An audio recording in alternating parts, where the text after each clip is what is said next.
I grew up on Dja Dja Wurrung country, and everywhere I look, I see something of cultural heritage significance. There's just so much rich history around everywhere you look in our landscape, and this landscape's quite different to anything I've seen before, and for me, even as a Dja Dja Wurrung man, super exciting.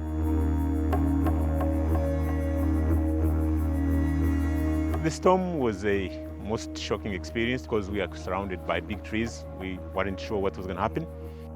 When we woke up in the morning, we were quite shell-shocked at what we could see. We then have contacted a number of organizations as to what we could do, working with them.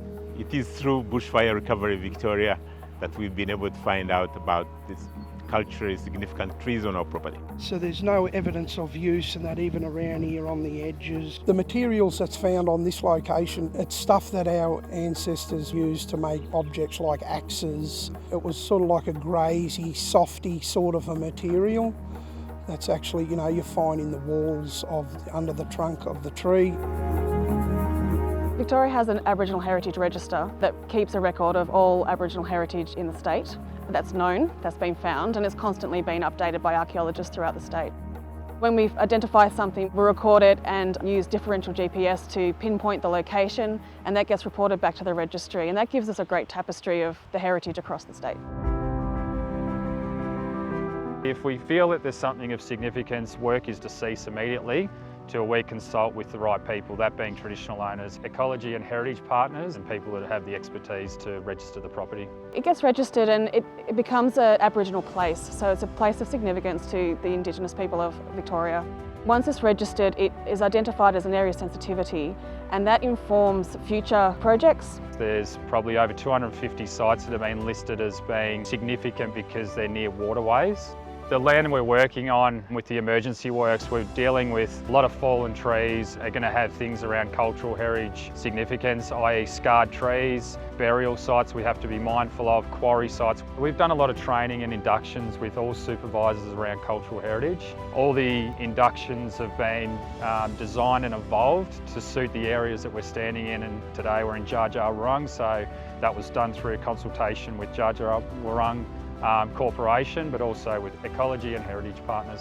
Working with BRV is very unique. There's been a lot of buy-in from the supervisors in the field to engage with the cultural heritage aspect, and so far there's been some potential heritage identified in the form of scarred trees. We're still doing our assessments to determine if they are cultural, but it is an opportunity that hasn't been there before to see a lot more of the country. Coming in together, communication with traditional owner groups opens up more of an opportunity for employment for the younger generation, Indigenous generations.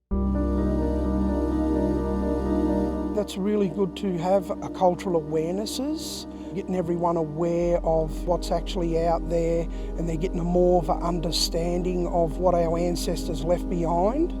To help protect heritage when the crews go out into the field to assist people in need, but just sort of identifying areas where there might be some unknown, previously unrecorded cultural heritage. It's been great to have non-Indigenous people being educated with our Aboriginal supervisors, and just hearing the dialogue that's going on and the great conversations. We've been able to put 11 Aboriginal people into employment through supervisor roles and labouring roles and administration roles as part of the project, working alongside non-Indigenous people, and having the right people to be able to educate us has just been, I guess, second to none. I'm just one of the younger generations from that same tree bloodline. I feel really comfortable and welcome on my own country. Coming out doing help and support projects and that like this here, I feel it's like letting our ancestors know that we're actually here to protect, not harm, just to sort of pay our respects to our ancestors and the landscape.